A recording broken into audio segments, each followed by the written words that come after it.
Hi, this is Sue.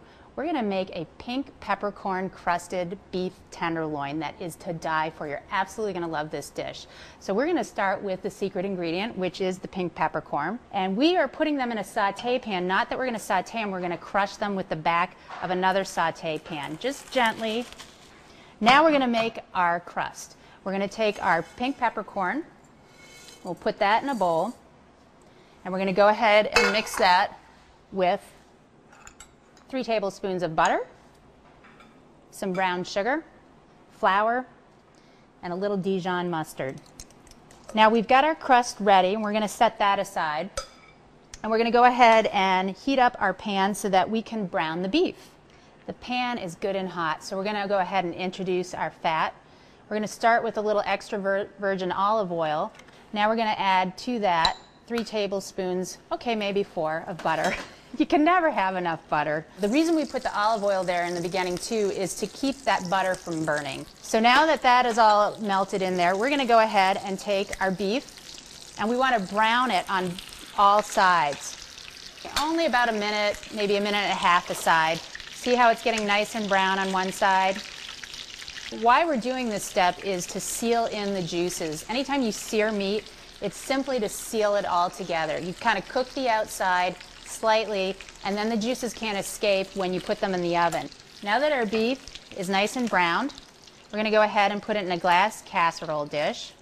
We don't want to waste this wonderful sauce. It's the butter, it's the olive oil, but it also has those brown bits. So we're going to go ahead and deglaze the pan with a little red wine. And stand back when you do this, because you're dealing with a hot pan. And it's going to make your kitchen a nice big mess, but that's okay.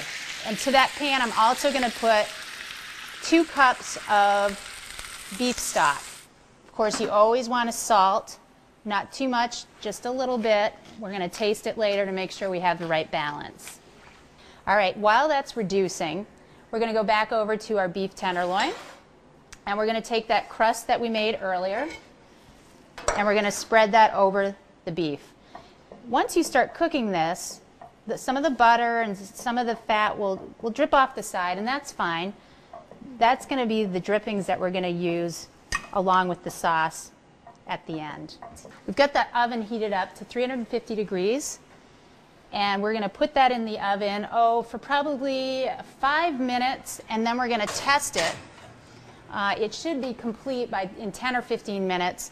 But we always want to test it with a handy-dandy meat thermometer, and this is something that is critical to have in your kitchen. This is really the only way to tell if your meat is done. We're shooting for 125, 130 degrees. I think our tenderloin is done. But again, remember, we want to make sure we're looking for 125 or 130 degrees. So we'll go right over to our oven. Oh, that looks great.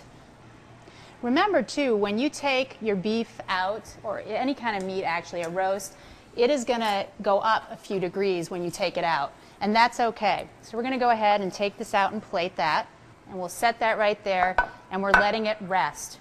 And while it's resting, we're going to finish off our sauce. Look at that wine, it's reduced really nicely. We're going to pull it off the heat for a minute because we're going to add a few more things, and we don't want it to reduce any more than it has. So we've got a little cornstarch, and we're going to go ahead and put that in. We also have some Worcestershire, and this is great. It's going to add a nice flavor. Put about 1.5 teaspoons in there. Okay, now we're going to put that back on the heat, and as I introduce the slurry, I'm going to make sure that I'm constantly stirring. It's going to make a nice thick sauce. Just put a little in at a time, because you don't want the sauce to get too thick. And you can tell if it's the right thickness. If it sticks to the back of the spoon, you've got it just about right. You want to make a lot of this up ahead and put it in a little container like a gravy boat or something on the side so people can utilize it later. But look how pretty that is. We want to garnish with some fresh herbs. Rosemary is a really nice herb for this dish. And there you have it. Great pink peppercorn crusted beef tenderloin. Thank you.